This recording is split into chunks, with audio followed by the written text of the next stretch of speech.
하나님 말씀 보셨습니다. 하나님 말씀 에베소서 5장 18절입니다.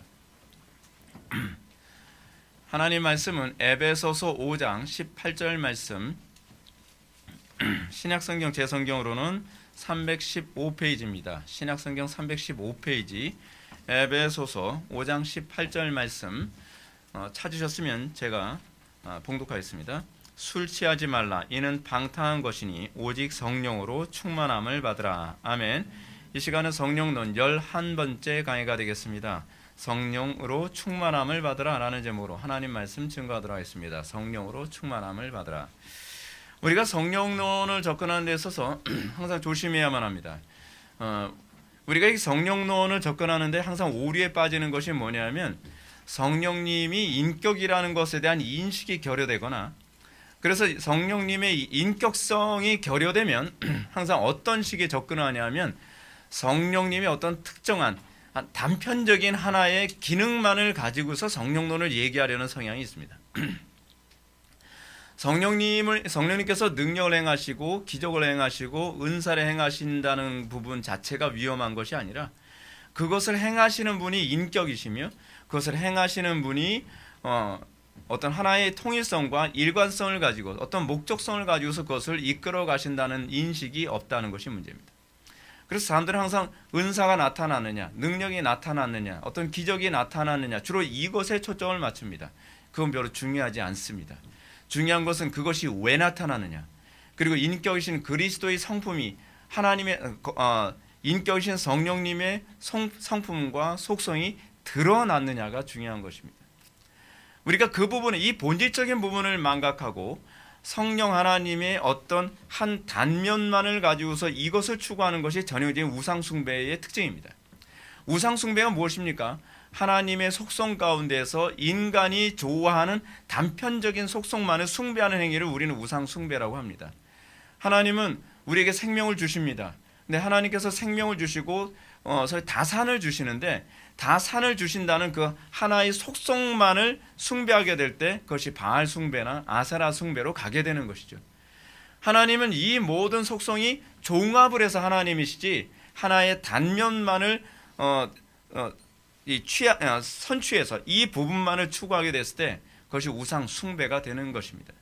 그것이 이제 우리가 출애굽기 20장에서 얘기하는 우상 숭배 금지에 관한 규례, 그리고 신명기 5장과 6장에 나오는 이 우상 숭배 규례에 관해서 설명할 때 나오는 부분입니다. 하나님의 특별한 속성 중에 하나만을 따로 숭배하는 행위.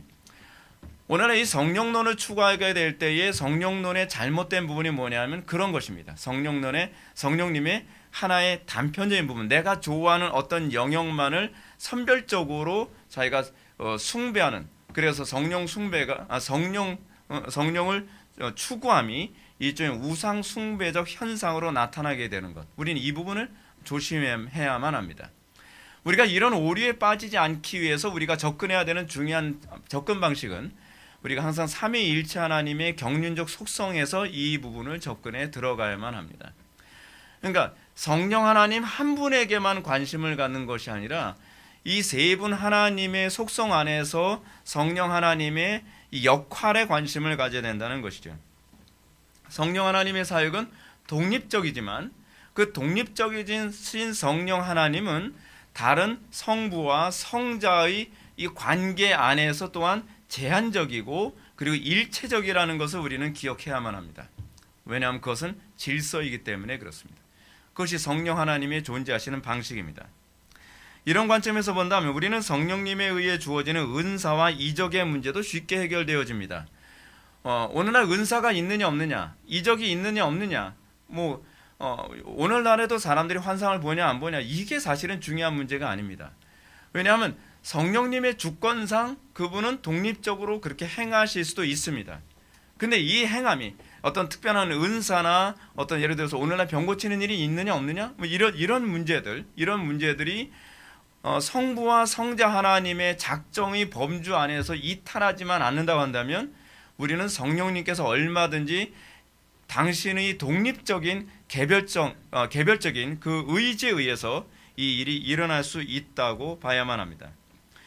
우리가 이런 어떤 신비적인 현상 같은 거에 대해서 우리 이성적 관점에서 자꾸 제안을 하게 됐을 때에 오히려 자칫 이런 모습이 우리의 이성과 경험으로 성령님을 제한하는 오류에 빠질 수 있다는 것을 기억해야만 합니다. 이것을 통해서 자칫 성령을 소멸하거나 더 심하게는 성령을 회방하는 죄에 빠질 수도 있다고 하는 이런 신중함과 조심성으로 우리는 이 성령론에 접근해 들어가야만 합니다. 성령님은 우리의 타락한 이성의 타당성을 굳이 맞춰야 될 이유가 없으십니다. 단지 성령님의 행하심은 오로지 성자를 통해 아버지 하나님의 뜻을 이루시는 범주 안에서 그 어떤 일도 그분이 자유롭게 행하실 수 있다고 하는 부분에 대해 우리는 동의해야만 합니다. 다시 말씀드리지만 성령님은 오늘날에도 아버지의 선하신 작정을 이루시기 위해 기적적으로 병을 고치실 수 있습니다. 신비적인 어떤 일도 행하실 수도 있습니다. 근데 이것이 여러분들 신앙의 대상이 되면 안 되는 것일 뿐이죠. 이런 관점을 염두에 두고 성령의 충만함에 대해서 오늘 시간 살펴보고자 합니다. 성령의 충만함에 대한 문제는 오늘날 은사주의자들이나 신정통주의자들, 소위 발트주의자들에 의해서 많이 왜곡되어진 부분이기도 합니다. 이런 분들은 그렇게 생각을 합니다. 성령님의 특정한 영역, 성령님의 인격이나 그분의 어떤 목적 또는 성부와 성자께서 계시하시고 의도하신 그 뜻을 이루는 데에 성령께서 활동하신다는 개념이 없이 단순히 성령님의 단편적인 부분만을 부각시키죠. 그래서 성령님은 어떤 분이라고 인식을 합니까? 감화력이다 또는 능력이다 또는 에너지다 라는 이런 관점으로 자꾸 성령님을 해석하려고 합니다. 그렇게 되면 성령님의 인격성은 없어지고 말죠. 누군가 얘기했던 것처럼 성령님의 인격성을 존중하지 않는다고 한다면 그 사람은 성령님을 믿는 것이 아니다 라고 얘기하는 것은 아주 적절한 지적입니다. 성령의 충만함을 우리가 감정이나 실용적 관점에서 이해하려고 하는 것이 이런 문제점을 야기합니다. 이런 태도는 분명히 이방 종교적이며 비성경적 진단입니다. 우리는 이 문제를 경륜적 삼위일체의 관점에서 바라보아야만 합니다. 성령 하나님은 당신의 선하신 작정과 뜻 안에서 신자의 감정을요 침체케 하시기도 하시고 또는 올리기도 하시고요 또는 능력을 주시기도 하시고 또는 능력을 걷어가시기도 하십니다. 또는 사역이 확장되기도 하시고요 사역을 줄이게 하시기도 하십니다. 이것은 성령이 충만하고 충만하지 않고의 문제가 아니라 이것은 하나님의 주권이십니다. 성령 하나님의 주권적인 문제예요. 다윗의 시편을 보게 되면은요 성경으로 다윗의 시편은 다 성경이 된 시가 굉장히 많죠. 근데 다윗의 시편을 보게 되면 제가 언젠가도 여러분한테 말씀드렸던 것처럼 항상 이렇게 좋고 막 활성화되어 있고 충만한 그런 모습만 있는 것이 아닙니다. 예를 들어서 다윗의 시편 그 열 이게 좀 우리나라 말에서 발음하는데 좀 어려워요. 시편 10편을 보게 되면 이 시편을 기록한 이유가 뭐냐면 다윗이 환난 가운데 하나님께 부르짖어 기도하는 장면이거든요. 근데 부르짖어 기도하는데 하나님이 응답하지 아니하신다. 하나님께서 듣지 아니하신다라고 탄식하는 탄식시예요. 그럼 여러분 이때는 성령 충만하지 않았던 건가요? 성령 충만하지 않았는데 어떻게 성경으로 기록됐죠? 그렇잖아요. 시편 12편은 경건한 자들이 무너지고 있는 것을 보고 탄식하는 탄식시입니다. 하나님 살아계신다고 하는데 경건한 자들이 지금 죽어가고 있지 않습니까? 경건한 자들이 악한 자들에 의해서 멸망당하고 있지 않습니까? 하나님 보고 계신 건가요? 탄식하는 거죠. 탄식하는 거예요. 시편 51편은 우리가 너무 잘 아는 우리아의 아내 밧세바를 범하고 또 밧세바를 우리아를 살해한 이후에 선지자 나단에게 책망을 드는 이후에 기록되어진 시편이었습니다. 그런데 이런 상황에서 기록된 시편이 자기 죄책감으로 가득하고 하나님의 성령이 자기에서 떠날까 봐 두려워하고 있는 그런 영적인 디프레스라고 판단되어지는 그 상황 하에서 기록되는데 이 성경 또한 성령 충만해서 기록되어 있기 때문에 오류 없이 기록되었습니다. 그래서 성경이 된 거죠. 우리는 감정 상태와 관계없이 또는 내가 생각하는 열매와 관계없이 성령님은 어떤 식으로든 충만할 수 있다는 것을 기억해야만 합니다. 우리가 성령 충만함을 자꾸 방방 뜨는 것이라고 자꾸 생각하고요.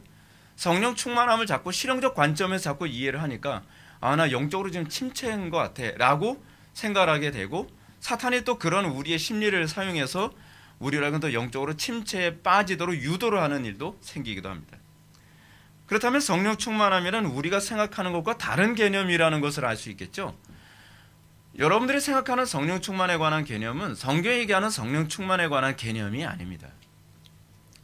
우리는 오늘 시간 이런 차원에서 성령 충만함이 과연 무엇인가를 성경적 관점에서 좀 더 선명하게 한번 좀 살펴보고자 합니다. 오늘 본문 말씀을 보면 오늘 본문에서 바울은 이렇게 얘기합니다. 술 취하지 말라 이는 방탕한 것이니 오직 성령으로 충만함을 받으라 라고 가르칩니다.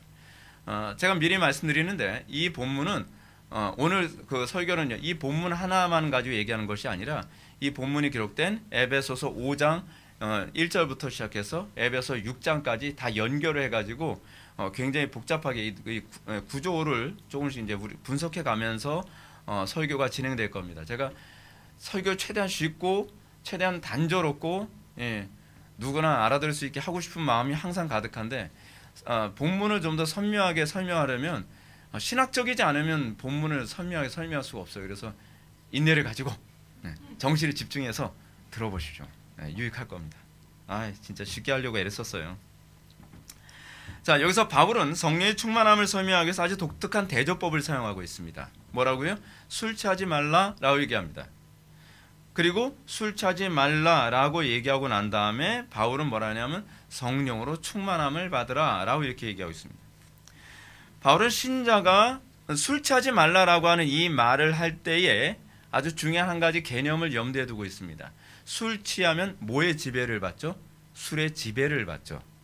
마찬가지로 성령으로 충만함이란 성령의 지배된 상태를 의미하고 있다는 것을 얘기하고 있습니다. 우리가 잘 아는 것처럼 술 마시는 사람은 술 속에 들어가서 점차적으로 술의 지배를 받습니다. 뭐 그런 말까지 하잖아요. 우리나라 사람들은 또 표현력도 되게 좋잖아요. 처음에 사람이 술을 마시고 술이 술을 마시고 나중에 술이 사람을 마신다.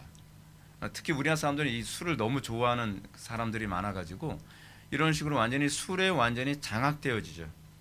술 취한 상태에 있는 사람은 술에 의해 전인격이 지배를 받게 됩니다. 그래서 술을 너무 취하게 되면 도구가 되는 경우가 많죠. 따라서 바울은 술 취함을 금지하는 이유를 뭐라고 얘기하냐면 방탕해지기 때문에, 그 자체가 방탕이기 때문에 그래요. 술 취함이 방탕이라고 한다면 성령으로 충만함이란 거룩이겠죠. 그렇죠? 그런 등식을 우리들에게 암시해주고 있습니다. 술 취한 사람은 방탕의 노예가 된다는 얘기입니다. 그렇다면 술 취함과 대조를 이루는 성령의 충만한 상태도 논리적으로 이해해야 되겠죠. 우리는 술의 지배를 받는 사람이 방탕하게 되는 것처럼 성령의 지배를 받아서 방탕함과 대조를 이루는 열매를 맺게 될 것입니다. 우리는 그거를 소위 거룩이라고 얘기하죠. 술 취함으로 방탕하게 되는 것과 대조를 이루는 이 상태, 이 거룩한 상태를 19절 이하에서 이제 바울이 언급하고자 합니다. 우리가 항상 이 성경 본문을 볼 때 한 절 한 절 다 띄어서 보다 보니까 이게 어떻게 연결되어지는지를 대부분 인식을 잘 못하는데요. 사실은 이 술 취하지 말라 이는 방탕한 것이니 오직 성령의 충만함을 받으라라고 하는 것은 사실 에베소서 5장 1절부터 쭉 연결해서 6장까지 연결해야 이게 뭔가 보이기 시작하는 본문입니다. 이 흥미로운 점은 19절 이하에 언급된 신자의 반응은 하나님 사랑과 이웃 사랑이라고 하는 소위 율법의 대강령의 준수로 언급되고 있다는 겁니다. 성령의 충만하면 뭐가 나와야 돼요? 에너지가 나오는 게 아니고 능력이 나오는 것이 나올 수 있어요. 안 나온다는 얘기가 아닙니다. 나올 수 있어요. 또 은사가 나올 수 있어요. 그러나 이것이 본질이 아니라 본질이 뭐예요? 율법을 지키는 것. 율법을 지키는 열매가 나타나는 것. 그것이 성령 충만함의 가장 전형적인 외적 증거라는 거죠. 이거 없이 능력 얘기하니까 문제라는 거예요. 이거 없이 하나님 사랑, 이웃 사랑 없이 자꾸 은사 얘기하고 신비한 거 얘기하고 병 고치는 거 얘기하고 하니까 이게 문제라는 겁니다. 이게 문제라는 거예요. 자, 먼저 우리가 19절부터 22절 말씀 보게 되면 19절부터 21절은 하나님 사랑과 관련되어진 얘기로 이제 언급하고 있습니다. 시와 찬송과 신령한 노래들로 서로 화답하며 너희 마음으로 주께 노래하며 찬송하며 범사에 우리 주 예수 그리스도의 이름으로 항상 아버지 하나님께 감사하며 그리스도를 경외함으로 피차 복종하라. 그 다음에 21절부터 6장 9절까지는 이웃사랑의 계명을 내포합니다. 이웃사랑을 사도 바울은 남편과 아내, 그 부모와 자녀, 그리고 상전들과 종들과의 관계 등으로 언급을 하죠. 그렇죠? 이게 여러분 이 관계를 어떻게 하느냐가 여러분들이 주의 계명대로 살고 있느냐에 관한 문제거든요. 우리는 이웃과의 관계 다 깨뜨리면서 자기 율법 지키고 있대요. 그건 잘못 이해하는 거예요. 하나님과의 관계는 이웃과의 관계에서 그 실체가 드러나는 것이거든요. 그래서 우리가 분명하게 이해해야 될 점이 있습니다. 바울이 아내들을 향하여 남편들에게 복종하라, 또는 남편들에게 아내를 그리스도께서 교회를 사랑한 같이 아내를 사랑하라, 자녀들에게 복종을 요구하고요, 부모가 자녀를 노엽게 하지 말라는 명령, 종들의 복종, 상전들의 선한 행동, 이걸 요구합니다.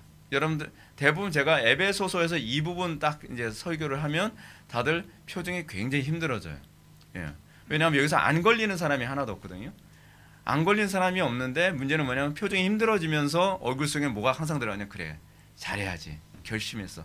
제가 결심하지 말라 했죠. 예.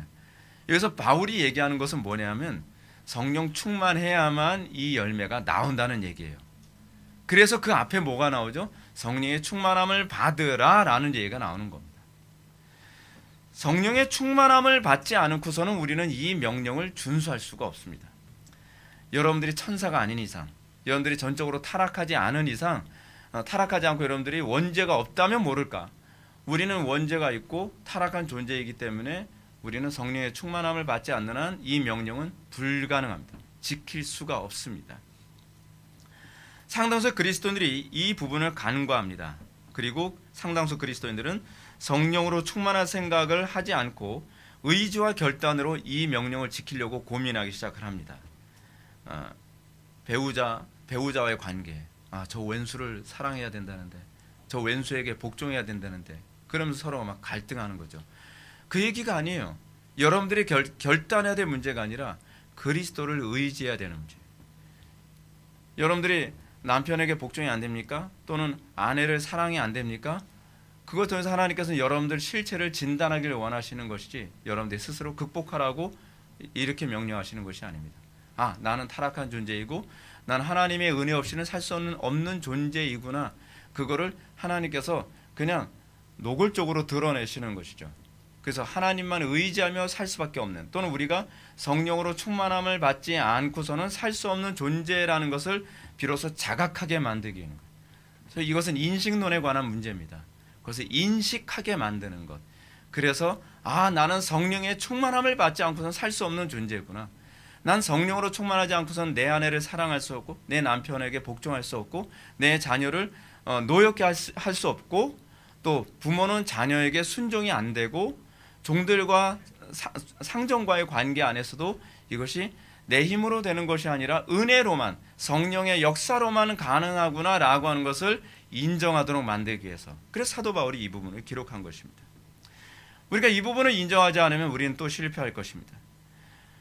우리는 이 부분에 있어서 항상 그렇게 얘기하죠. 남편이 남편다워야죠, 아내가 아내다워야죠, 자녀가 이렇게 속을 새기는데, 또 부모가 이 모양인데, 또 종이 이렇게 못돼 먹었는데, 또 주인이 이렇게 이기적이고 남의 것을 착취하게 좋아하는데 어떻게 그 명령대로 살 수 있죠? 이거는요, 현실적으로 가능한 사람들에게만 허용되는 명령 아닌가요? 아니요, 성경은 그렇게 얘기하지 않습니다. 성경은 제한법을 사용하고 있어요. 한정요법으로 얘기하는 것이 아니에요. 모든 사람들에게 그렇게 요구하고 있죠. 어떤 상황에 있든지 우리는 이 명령을 준수해야만 합니다. 어떤 사람은 그럴 수 있을 겁니다. 우리는 부부관계가 좋기 때문에 난 얼마든지 할 수 있어요. 그런데 자녀들과의 관계에서 안 될 수도 있겠죠.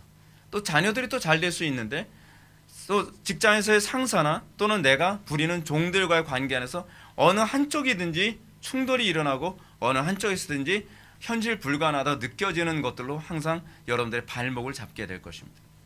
그럴 때마다 사도 바울이 얘기하는 것은 그거 봐. 그러니까 인생은 너희들의 힘으로 살아가는 것이 아니라 성령을 의지함으로 살아가야만 된다는 거라니까 라고 하나님께서 우리들에게 가르치시기 원하시는 것이죠.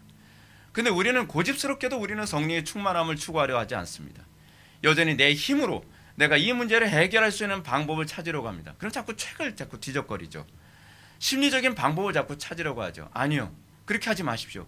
하나님께서 정말 미워하시는 겁니다. 여러분들이 그런 부분을 봤을 때 곧바로 성령님을 의지하는 법으로 돌아가야만 합니다. 하나님을 의지해야 될 당위성을 깨닫고 겸손하게 무릎을 꿇고 하나님 앞에 넙죽 엎드리는 태도를 견지할 수 있어야만 합니다. 이 모든 것들은 성령으로 충만할 때 비로소 순종 가능하기 때문에 그렇습니다. 물론 5장 19절부터 22절에 시와 찬송과 신령한 노래로 서로 화답하며 너희의 마음으로 주께 노래하며 찬송하며 범사의 우리 주 예수 그리스도의 이름으로 항상 아버지 하나님께 감사하며 그리스도를 경외함으로 피차 복종하라는 말씀에도 동일하게 적용됩니다. 이 부분도 성령으로 충만하지 않고서는 우리는 결코 시와 찬송과 신령한 노래들로 화답하며 서로 너희 마음으로 주를 노래하며 찬송하라는 말씀을 우리는 순종할 수 없습니다. 또한 범사의 우리 주 예수 그리스도의 이름으로 항상 아버지 하나님께 감사하며 그리스도를 경외함으로 피차 복종하라는 이 명령도 우리는 준수할 수 없습니다. 우리는 성령 충만해야만 합니다. 우리는 항상 성령으로 충만해야만 합니다. 성령으로 충만하지 않기 때문에 관계가 깨지는 겁니다. 우리는 본성적으로 관계를 맺지 못합니다. 우리의 관계가 자꾸 깨지는 어느 한쪽에든가 우리는 관계에 자꾸 금이 가는 이유는 무엇이냐면 우리가 성령으로 충만하지 않기 때문이라고 사도 바울은 가르치고 있는 것입니다. 이것이 인간의 타락한 본성의 특징입니다. 인간은 타락했기 때문에 어떤 식으로든 모든 관계에서 하나님의 영광이 드러나기 위해서는 우리는 항상 성령으로 충만해야만 합니다. 그렇다면 어떻게 성령으로 충만함, 다시는 성령의 지배함 가운데에 우리가 들어갈 수 있겠습니까? 이 부분에 관해서 바울은 6장 10절부터 18절을 통해서 가르칩니다. 먼저 10절 말씀을 보면 바울은 이렇게 얘기하죠. 너희가 주 안에서와 그의 힘의 능력으로 강건하여지라 라고 이렇게 가르치고 있습니다.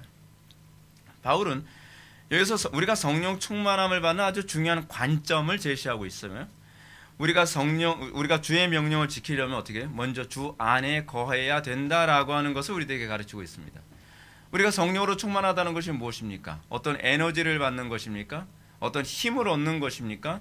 그렇지 않은 어떤 그 좋은 감정 가운데 들어가는 것입니까? 그게 아니라는 것입니다. 사도 바울은 우리가 성령의 충만함을 받는, 우리가 성령의 충만한 상태에 있다는 것이 의미하는 바가 무엇이냐면 그건 그리스도 안에 있음. 항상 퀴리오스, 신약에서 퀴리오스, 주라고 표현할 때 항상 그리스도를 표현하는 방식이거든요.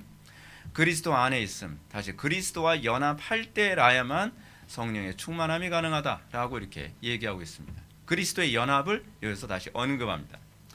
그리고 주 안에 있어야 될 뿐만 아니라 그의 능력, 그리스도의 능력으로 강건해야 된다라고 가르치고 있습니다.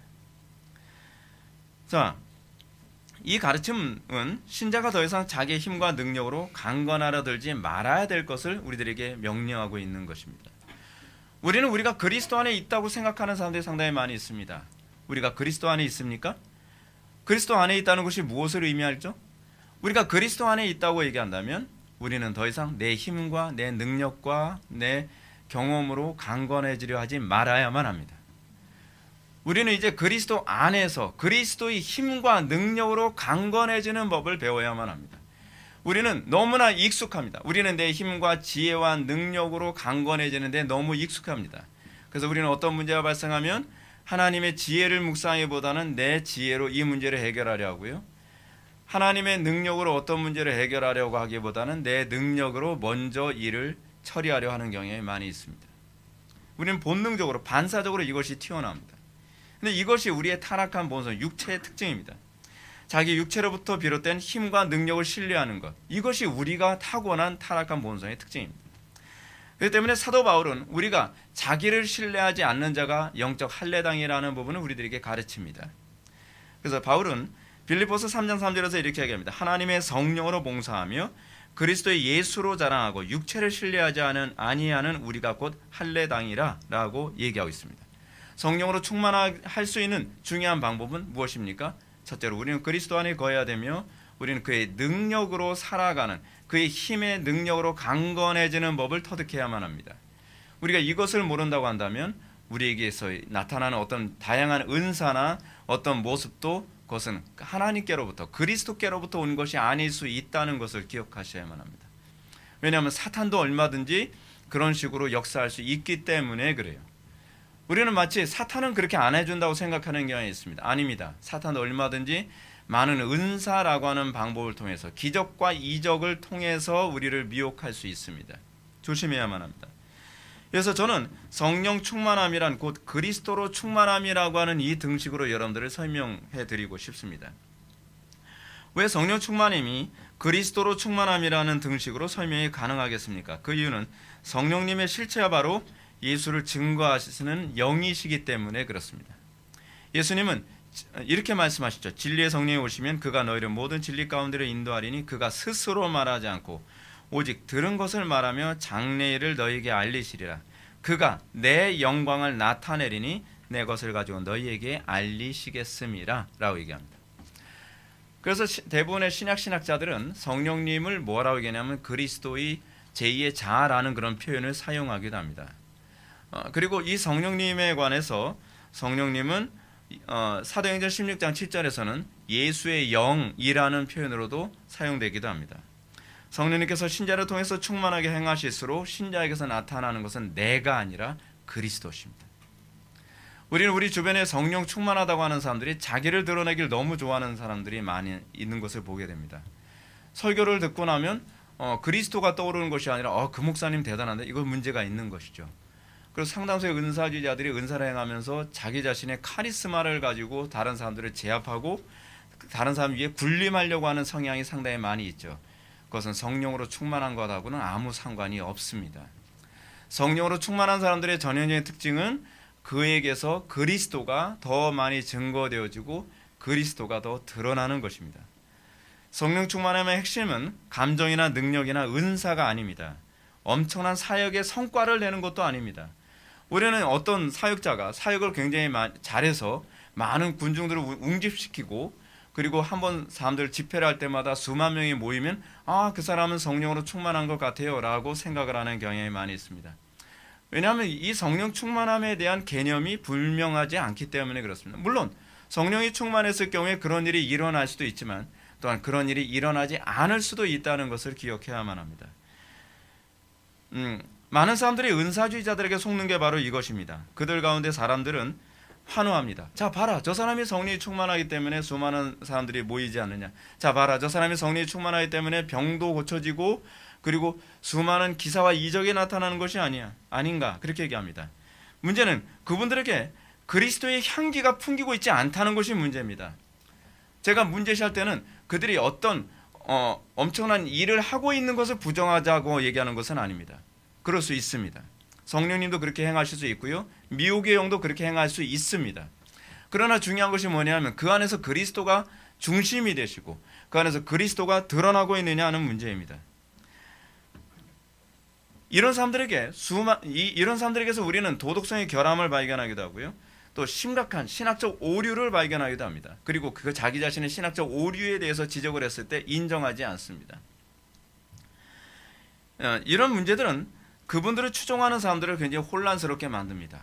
과연 이것이 뭐지? 라고 하게 되고 때로는 그들이 도덕적인 문제를 일으킴으로써 오히려 그리스도에게서 신앙에서 떠나게 만드는 그런 역할도 하기도 합니다. 이와 관련해서 사도 요한은 이런 문제들을 이렇게 얘기합니다. 영을 다 믿지 말고 오직 영들이 하나님께 속하였나 분별하라. 많은 거짓 선지자가 세상에 나왔음이라 라고 분명하게 경계했습니다.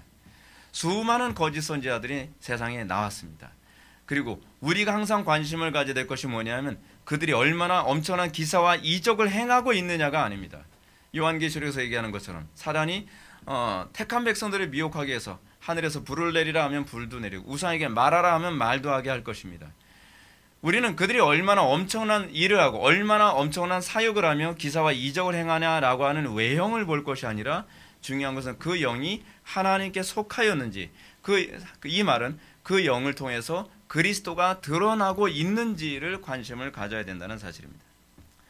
우리는 거짓 선지자들을 경계해야만 합니다. 사역의 성과나 그런 외형을 통해서 우리는 미혹되지 않도록 해야만 합니다. 그러나 이와 반대로 도덕적으로 뛰어나다고 해서 그가 하나님께 속한 성령의 사람이라고 우리는 함부로 판단해서도 안 됩니다. 도덕성과 성령 충만은 무조건 동의어로 보는 사람들이 있습니다. 그건 성령님의 역할에 대해서 잘 이해를 못해서 그러는 것입니다.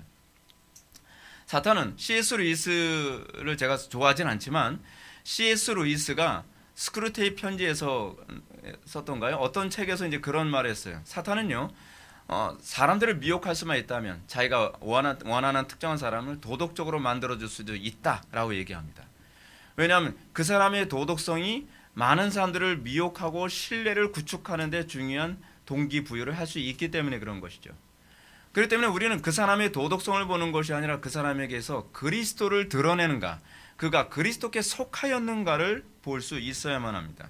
우리가 알고 있는 것처럼 우리의 주변에 유명한 설교자들이나 유명한 사역자들 가운데서 도덕적으로는 뛰어나지만 신학적으로 아주 위험한 그런 발언을 하시는 분들을 우리는 흔히 보게 됩니다. 우리는 그런 사람들을 쉽게 의심하려 하지 않죠. 어떤 분들이 그분이 신학적으로 위험한 발언을 했다라고 하게 되면 이런 식으로 반응하는 경향이 있습니다. 그분이 얼마나 대단한 분이신지 모르시니까 그래요.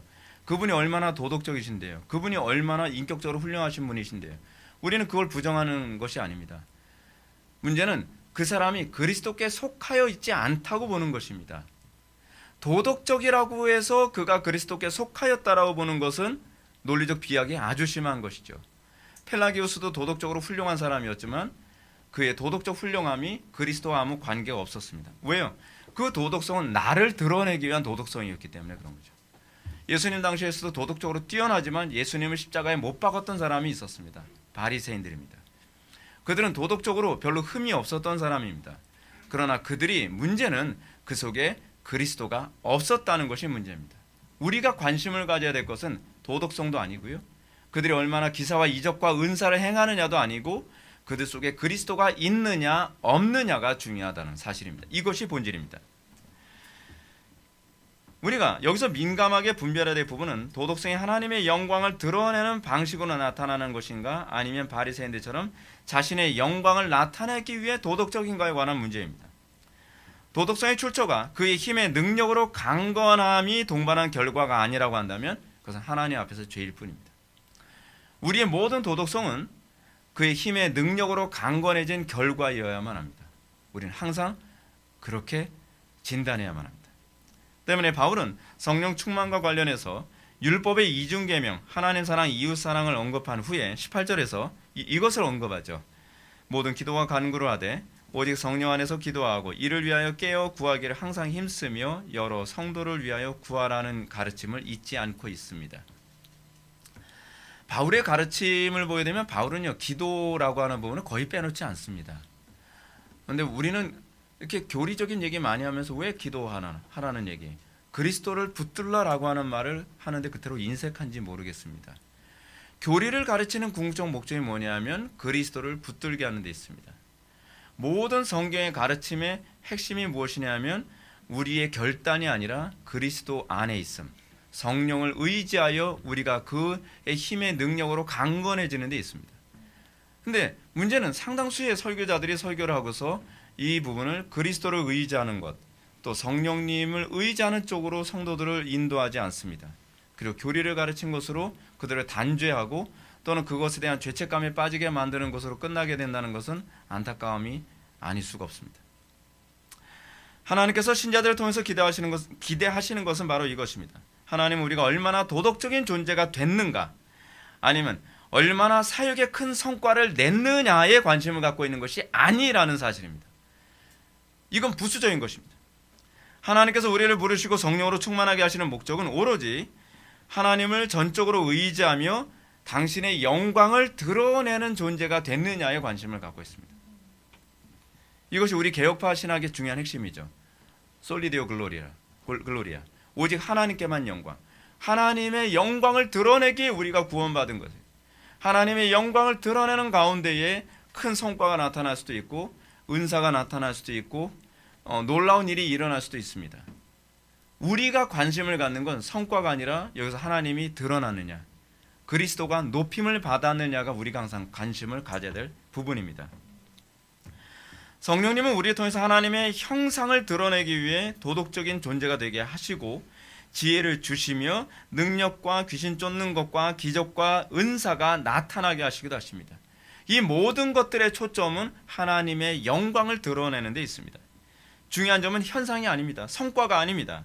이 모든 것을 통해서 하나님의 선하신 작정이 성취되고 하나님의 영광이 나타나냐 하는 것입니다. 결국 이 모든 사역, 어떤 면에서는 그렇습니다. 살든지 죽든지 주 뜻대로 앞서서 뭐 이 모든 것들은요 하나님의 계획이 나를 통해서 성취되고 있느냐에 관심을 갖는 태도죠. 내가 뭔가 영광을 받고 내가 성공한 목회자가 되거나 신자가 되는 데 있지 않다는 사실입니다. 이와 관련해서 제가 다윗의 시편을 다시 좀 언급하고 싶습니다. 굉장히 흥미로운 부분을 제가 여러분한테 좀 말씀드리고자 합니다. 다윗이 쓴 시편 가운데 상당수는 성경이 됐죠. 제가 아까 말씀드렸던 것처럼요. 그런데 놀라운 사실은 그의 시편 가운데 상당수는요 장차 오실 메시아를 증거하고 있습니다. 근데 그 메시아를 증거하는 부분이요 다윗의 영적 소위 우리가 생각하는 스피리추얼 디프레스 그 영적 침체와 직결되어 있다는 거예요. 여러분 우리는 영적으로 침체되면 난 성령 충만하지 않은가 봐라고 생각을 하잖아요. 근데 그렇지 않단 말이에요. 왜 사도 바울이 범사에 감사라고 얘기하죠? 여러분들이 침체되는 가운데서도 감사해야만 합니다. 여러분들이 생각하는 것처럼 사역의 성과가 나오지 않더라도 우리는 감사해야만 합니다.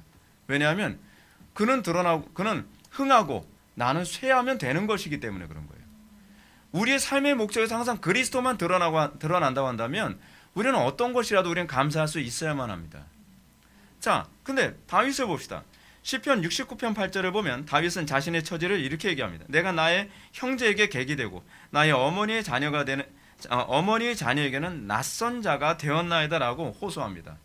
얼마나 영적으로 침체되어 있을지 알겠죠. 그렇죠? 이 모습만 보더라도요. 근데 이 호소는요. 그 당시에는 다윗의 비참한 심령 상태를 토로한 것이지만 이는요. 그리스도께서 동족들에게 거부당함에 대한 예표였어요. 이거죠. 그리고 또 시편 22편 1절에서 다윗이 내 하나님이여 내 하나님이 어찌하여 나를 버리셨나이까 어찌 나를 멀리하여 돕지 아니하시오며 내 신음소리를 듣지 아니하시나이까 라고 기록한 탄식시가 있습니다. 근데 이 탄식시는요 다윗이 가장 영적으로 침체된 또는 하나님과 나와의 관계가 뭔가 잘못됐나? 왜 하나님께서 내 기도를 듣지 않으시지? 왜 하나님께서 내가 아무리 기도해도 응답하지 않으시는 것이지? 내가 지금 영적으로 아주 심각한 침체 상태에 있는 것이 아닌가라고 생각하는 그때에 기록된 거거든요. 근데 이 시편은요 사실은 가장 성령으로 충만한 때에 기록된 것이기도 합니다. 왜냐하면 예수님께서 십자가상에서 엘리 엘리 라마 사박다니 나의 하나님 어찌하여 나를 버리시나이까에 대한 예표로 기록된 것이기 때문에 그렇습니다. 침체된 건가요? 성령 충만하지 않은 것인가요? 우리가 생각하는 것과 성령 충만함이 다른 개념 아닙니까? 하나님의 영광을 드러내는 것이 성령 충만한 것입니다. 때로는 우리가 영적으로 침체됐다고 생각하는 그 모습에서도 하나님의 영광이 드러내기도 합니다. 때로는 우리가 슬픔 가운데 있는 그 가운데서도 하나님의 영광이 드러나기도 합니다. 그래서 성령 충만함의 핵심은 결국 그리스도를 중심으로 둘 수밖에 없습니다. 그래서요 그리스도를 중심으로 해서 다윗을 비롯한 다른 여러 영적 거인들의 삶이 그리스도를 드러내는 것이었다고 한다면 그리스도께서 이 땅에 오시고 부활하시고 승천하신 이후에 그 이후에 살아가는 교회들을 통해서는 오신 메시아를 드러내는 것으로서의 우리의 삶이 초점이 맞춰집니다. 그래서 우리가 그리스도의 고난에 참여하고 그리스도의 슬픔에 참여하고 그리스도의 낙심에도 참여하게 되고 또는 그리스도의 마치 침체와 같은 다윗의 침체와 같은 그 부분을 우리가 맛보면서 그 가운데서 또 다윗처럼 오신 메시아를 드러내시기도 한다는 사실입니다. 흥미로운 사실은 이 우리의 신앙 고백이 다윗이 그리스도께 초점이 맞춰졌고 우리의 삶의 모습을 통해 오신 메시아에게 초점이 맞춰져서 드러나는 것이 또다시 다윗의 신앙 고백과 우리의 신앙 고백이 같이 연결되어서 동일한 소위 교통이 일어나고 있다는 사실입니다. 우리에게 나타나야 되는 성령 충만함이란 그래서 항상 그리스도가 드러나는 것에 초점이 맞춰져야 되는 것이죠. 제가 서론에서 언급한 것처럼 성령님의 주권은 아버지의 작정하심을 성취하는 데 있습니다. 그리스도께서 아버지의 작정하심을 성취하는 것에 있는 것처럼 우리가 그리스도와 연합하고 그의 힘의 능력으로 강건해졌다고 한다면 우리에게서 나타나는 성령 충만함은 항상 아버지의 뜻을 이루어 드리는 데에 그 모습이 나타날 수밖에 없는 것이죠. 그래서 주기도문이 뭡니까? 뜻이 하늘에서 이룬 것처럼 땅에서도 이루어지이다. 이것이 우리가 기도해야 될 기도의 내용이고 우리가 살아야 될 삶의 방식입니다. 소위 오순절주의자들이 흔히 얘기하는 것처럼 축복받지 못하면 별로 성령 충만하지 않은 것이고 축복받으면 성령 충만한 것이고 이런 식의 해석은 굉장히 비성경적이죠. 성경이 얘기하는 성령 충만함이라고 하는 개념이 무엇이냐면 어떤 상황에서든지 그리스도가 드러나게 되는 것입니다.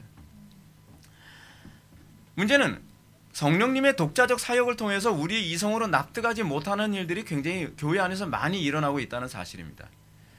우리는 납득하지 못하는 일, 내 이성으로 용납할 수 없는 일이 일어나고 있느냐가 중요한 것이 아니라 어떤 사람이 은사가 나타나고 어떤 사람이 신비적 체험을 하는데 그 체험이나 그 은사들이 결국 그리스도를 드러내고 있는가 아니면 그리스도의 몸된 교회를 파괴하고 있느냐에 초점을 맞춰서 보면 이 문제는 쉽게 해결되거든요. 근데 문제는 우리의 이성으로 납득할 수 없는 일이기 때문에 우리는 저 사람이 영적으로 잘못됐다라고 쉽게 단죄하거나 교회 안에서 이런 일은 하면 안 돼라고 쉽게 부정하는 일이 생김으로써 성령을 소멸하거나 또는 하나님을 오히려 역으로 대적하는 일도 쉽게 발생하고 있다는 사실입니다. 복음서에서 바리새인들이 예수님을 수용할 수 없었던 이유 가운데 하나는 그들이 가지고 있었던 신학적 고정관념이었습니다. 그들이 가지고 있는 신학적 고정관념에서 메시아는 이러면 안 되는 거라고 생각을 하는 경향이 있었습니다. 근데 예수님이 오셔서 어떻게 하셨죠? 메시아라고 하는 예수님이 오셔서 세리나 창기들하고 너무 사이좋게 지내요. 같이 밥도 먹고요. 그러니까 저건 메시아가 아니지. 왜냐하면 우리 신학에 맞지가 않아. 또 예수님이 또 어떤 일을 하셨습니까? 예수님은 부정한 문둥병자들을 손으로 만져서 치료하셨어요. 그러면 안 되지. 부정한 사람은 어떻게 만질 수 있나? 전 메시아가 아니지. 또 예수님이 성전에 가서 성전을 정화하시고 막 혈기를 부리시고 막 들어엎고 그러셨어요. 저건 메시아가 아니야. 왜냐하면 우리 신학에 맞지가 않아. 그래서 그들은 공개적으로, 더군다나 예수님은 공개적으로 유대인 종교 지도자들을 질타하고 그들을 위선자라고 공격을 했습니다. 때문에 그들은 예수님이 귀신을 쫓으셨을 때에 이렇게 얘기했죠. 이가 귀신의 왕 바알세불을 힘입지 않고서는 귀신을 쫓아내지 못했느니라. 성령께서 하시는 일을, 그 출처를 귀신이 한 것이라고 출처를 왜곡시켜가며 사람들을 오도하기까지 했습니다. 여러분, 우리에게 있어서 우리가 조심해야 될 게 바로 그것입니다. 예수님은 철저히 아버지의 뜻을 행하는 것이었고, 아버지의 뜻을 행하는 데 있어서 성령님께서는 예수님과 함께 당신의 사역을 자유롭게 행하셨습니다. 기적과 이적도 행하시고 귀신도 쫓기도 하시고 병도 고치시기도 하시고 그 모든 일은 성령의 주권 안에서 독립적이고 자연스럽게 일어났던 일입니다. 근데 문제는 그것이 내가 생각하는 것과 맞지 않기 때문에 저것이 비성경적이라고 호도하거나 그 부분을 비판하는 것은 굉장히 조심스러운 사실이라는 것이죠. 근데 이런 부분이 조나단 에드워즈 당시에도 일어났었습니다. 18세기 때 조나단 에드워즈를 통해서 엄청난 부흥이 일어났습니다. 조나단 에드워즈는 교회사에서 가장 그리스도를 닮은 인물이라고 평가받는 영적 거인이었습니다. 그리고 미국 역사상에서는 가장 탁월한 철학자로 평가받기도 합니다. 조나단 에드워즈는 천재입니다. 조나단 에드워즈가 어렸을 때 13살인가 몇 살 때인가 정확히 기억이 안 나는데 이해하세요. 항상 숫자는 전 약해요. 근데 조나단 에드워즈가 거미에 대한 그 관찰을 쓴 걸 나중에 논문을 썼는데 지금도 조나단 에드워즈의 거미에 관한 논문은 미국 안에서도 굉장히 높이 평가받는 논문이라고 합니다. 그 정도로 아주 이성적인 사람이었어요. 근데 조나단 에드워즈 사역 가운데 엄청난 일이 많이 일어났습니다. 설교를 하는 가운데에 어떤 사람은 고함을 지르기도 하고 어떤 사람은 기절하기도 하고 어떤 사람은 심각한 우울증에 빠지기도 하고요. 그리고 어떤 사람은 설교 듣고서 죽은 사람까지 나오기도 했습니다.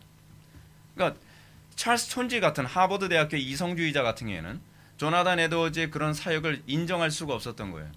저거는 종교적 집단 히스테리고 저거는 종교적 현상이 아니라 저거는 심리적 현상이다라고 조나단 에드워즈의 목회 사역에 대해서 신랄하게 비난하고 공격을 멈추질 않았습니다. 이에 대해서 조나단 에드워즈는 성령께서 역사하실 때에 우리의 이성에 부합하는 일만 생기는 것이 아니라 성령께서는 하나의 일관성 안에서 당신의 뜻 안에서 얼마든지 우리가 생각지 못하는 일도 일어날 수 있다는 것을 논리적으로 설파했습니다. 제가 여기서 다시 말씀드리지만 성령의 충만한 역사는 우리의 본성에 맞는 것이 아닙니다. 우리를 기분 좋게 하거나 또는 점잖고 고상한 분위기를 연출하는 것이 아닙니다. 성령의 역사 항상 초점을 맞추는 것은 아버지의 뜻이 하늘에서 이룬 것처럼 땅에서도 이루어지는 데 초점을 맞추는 것이지 누가 소위 로마 가톨릭에서 얘기한 것처럼 굉장히 점잖고 고상한 종교인으로 살아가게 만드는 것이 아니라는 것을 기억해야만 합니다. 이런 차원에서 저는 성령 충만을 측정하는 시금석이 성령 충만함을 측정하는 데 있어서 시금석이 될 수 없는 것 몇 가지를 제가 여러분들한테 먼저 말씀드리겠습니다. 첫째는 이것입니다. 감정입니다. 간혹 어떤 사람은 자신이 우울한 상태에 빠져 있기 때문에 성령으로 충만하지 않다고 생각하는 사람들이 있습니다. 물론 성령으로 충만하지 않아서 우울한 감정에 빠질 수 있습니다. 틀림없습니다. 그러나 이런 감정도 우리가 성령에 충만한 상태인지 아닌지 가늠하는 시금석이 되지는 않습니다. 왜냐하면 다윗이 기록한 시편 가운데 상당수는 다윗이 오히려 우울하고 굉장히 심적으로 침체된 상태에서 기록됐는데 그것은 성령 충만한 상태 때 기록됐다는 것을 우리는 입증이 가능하죠. 중요한 것은 그 우울한 상태에서도 우리가 그리스도의 영광에 참여하고 있느냐가 중요한 문제입니다. 내가 더 말씀대로 살려고 하고 그리스도와 연합한 그 상태에 있느냐가 중요한 문제입니다. 두 번째로 우리가 성령 충만 여부를 측정하는 시금석이 되지 않는 것은 성과입니다. 상당수 사람들은 자신의 사역에서 성과가 명확하게 나타나지 않기 때문에 난 성령 충만하지 않은가 봐 라고 생각하는 사람들이 간혹 있습니다. 설교를 해도 교회가 생각같이 강력하게 성장하지 않고요. 또 문제가 생각같이 다 해결되지도 않고 있고요. 또 성령 충만하다고 생각을 했는데 삶 속에서 어떤 이 전도도 생각같이 잘 일어나지 않는다고 생각하는 것들. 그러나 이런 것도 성령 충만을 측정하는 시금석이 되지 않죠. 성령 충만해서 베드로가 3,000명의 회심자를 한 번의 설교로 회심케 하는 일도 있었지만 스데반 같은 경우에는요. 그의 사역에서 설교를 하고 나서 한 명의 회심자도 얻지 못하고 돌에 맞아 죽기까지 됐습니다. 또 예레미야 같은 경우도 그는 성령 충만했지만 그의 일평생의 사역에서 특별한 회심자를 얻어내지 못했습니다. 성령 충만과 사역의 성과는 별 관계가 없습니다. 그러면 성령 충만함을 측정하는 시금석이 무엇이겠습니까? 첫 번째는 묵상입니다. 제가 정말 자주 강조하는 게 묵상입니다. 우리가 잘 알고 있는 것처럼 성령은 말씀의 기록자 되십니다. 말씀의 기록자 되신 성령님은 신자가 성령으로 충만하도록 하기 위해서 신자를 말씀에 사로잡히게 하십니다. 때문에 잠언 4장 23절도 무릇 모든 지킬만한 것보다 더욱 내 마음을 지키라. 생명의 근원이 이에서 남이니라 라고 가르치고 있습니다. 사역에 사로잡히는 것이 아닙니다. 말씀에 사로잡히는 것입니다. 말씀에 사로잡혀서 그 사역의 방향성과 사역의 추진력이 일어날 수는 있지만 사역에 사로잡혀 있는 것과 말씀에 사로잡힌 것은 별개 문제입니다. 많은 사람들이 사역에 사로잡혀서 오히려 많은 문제를 야기하는 경우가 있습니다. 아닙니다. 이것은 적절하지 않습니다. 우리는 말씀에 사로잡혀서 사역이라는 열매가 나와야만 합니다. 때문에 바울은 성도들을 향해서 마음을 지키기 위해서 누가 철학과 헛된 속임수로 너희를 사로잡을까 주의하라고 경고합니다. 세상적인 철학이나 욕망에 마음이 빼앗긴다면 우리는 성령 충만할 수 없습니다. 다윗이 성령 충만함을 입었던 그가 항상 성령 충만한 상태에서 살 수 있었던 비결은 그가 항상 주의 율법을 즐거워하여 주야로 묵상했기 때문입니다. 사탄도 성도가 말씀으로 충만하게 됐어요. 말씀에 사로잡혔을 때 그가 성령에 충만하게 될 것이라는 걸 알고 있기 때문에 사탄도 끊임없이 신자들의 마음을 인터넷이나 영화나 음란한 것들과 탐욕으로 사로잡으려 합니다. 근심과 걱정으로 말씀이 그 기운이 막혀 열매를 맺지 못하게 합니다. 우리는 항상 말씀에 사로잡혀 있는 사람이 되기 위해서 항상 말씀을 묵상하고 우리의 말씀에 의해서 우리의 마음이 빼앗기지 않도록 해야만 합니다. 그래서 사탄은 우리가 말씀에 사로잡히지 않도록 하기 위해서요. 어찌하든지 바른 말씀을 듣지 못하도록 합니다. 어찌하든지 예배에 참석하지 못하도록 하고 어찌하든지 말씀을 듣는 가운데 잡념과 졸음과 다양한 방식으로 말씀을 멀리하도록 합니다. 왜냐하면 말씀만 멀리한다면 저 사람 비록 거듭났다 할지라도 다루기가 쉬워지거든요. 무능해지거든요. 분명한 사실은 말씀이 아닌 다른 것에 의해 움직이는 것은 성령 충만함이 아니라는 사실입니다. 어떤 사람은 굉장히 활동이 많습니다. 근데 그는 철학에 의해서 움직이는 경향이 있습니다. 또는 감정에 의해서 움직이는 경향이 있습니다. 감정을 돋궈주면 움직이다가 감정을 돋구지 않으면 움직이지 않습니다. 성령에 충만한 사람은 항상 말씀이 삶과 행동의 원동력이 됩니다. 세상 철학이나 욕망이나 감정이나 기질에 의해 움직이는 것은 성령의 충만함이 아닙니다. 두 번째로 성령 충만함의 시금석은 기도 생활입니다. 참된 기도는 아무나 할 수 있는 것이 아닙니다. 오로지 말씀으로 성령의 조명을 받아야만 그 마음이 간절해져서 기도가 나옵니다. 따라서 성령이 충만한 사람은 말씀을 생명의 양식처럼 추구하며 다른 한편으로는 기도를 영혼의 호흡처럼 추구하게 되어 있습니다. 이렇게 기도를 호흡처럼 추구하는 사람들 가운데 신자는 성령을 통해서 그리스도와 강력한 연합을 경험하게 됩니다. 기도 이외에 다른 방법으로 여러분 하나님과 그리스도와 연합을 이룰 수 있는 방법은 없습니다. 예수님 말씀하신 것처럼 기도 외에는 이런 유가 나갈 수 없습니다. 사탄은 기도하지 않는 그리스도인들은 결코 두려워하지 않습니다. 그리고 하나님은 놀랍게도 당신의 일을 이루시기 위하여 그의 택한 백성들에게 먼저 기도하게 하시고 당신의 일을 이루십니다. 우리가 이 부분을 잊어서는 안 됩니다. 하나님께서는 독자적으로 그 당신의 모든 일을 이루실 수 있음에도 불구하고 하나님께서는 그의 택한 백성들에게 간절히 기도하게 하시고 그 다음에 움직이십니다. 교회에서 안에서도 부흥이 일어날 때 부흥이 먼저 일어나고 기도하게 된 것이 아니라 부흥을 위한 기도가 먼저 있고, 그러니까 성령께서 그의 경건한 백성들에게 기도를 하도록 만드시고 그리고 그 기도를 통해서 부흥이 일어났습니다. 그래서 많은 사람들이 자꾸 착각을 합니다. 기도했기 때문에 부흥이 일어난다고 생각합니다. 아닙니다. 하나님께서 그의 택한 백성들에게 기도하게 하시고 그리고 부흥을 일으키신 겁니다. 그 주도권은 성령님께 있는 것입니다. 세 번째로 율법에 대한 순종으로 나타납니다. 순종은 그냥 일어나지 않습니다. 성령님에 의해 자기를 부인해야 가능한 것이 순종입니다. 그래서 순종은 성령 충만함의 외적인 증거이기도 하죠. 바울은 육체의 소욕은 성령을 거스리고 성령의 소욕은 육체를 거스리나니 이 둘이 서로 대적함으로 너희가 원하는 것을 하지 못하게 하려 함이라 라고 가르치고 있습니다. 갈라디아서 5장 17절에 나오는 말씀이죠. 성령의 충만함은 육체의 소욕을 거스리며 하나님께서 원하는 것을 행하게 하시는 성령님의 일하심의 특징입니다. 때문에 좋은 열매를 맺지 않는 성령 충만함은 없습니다.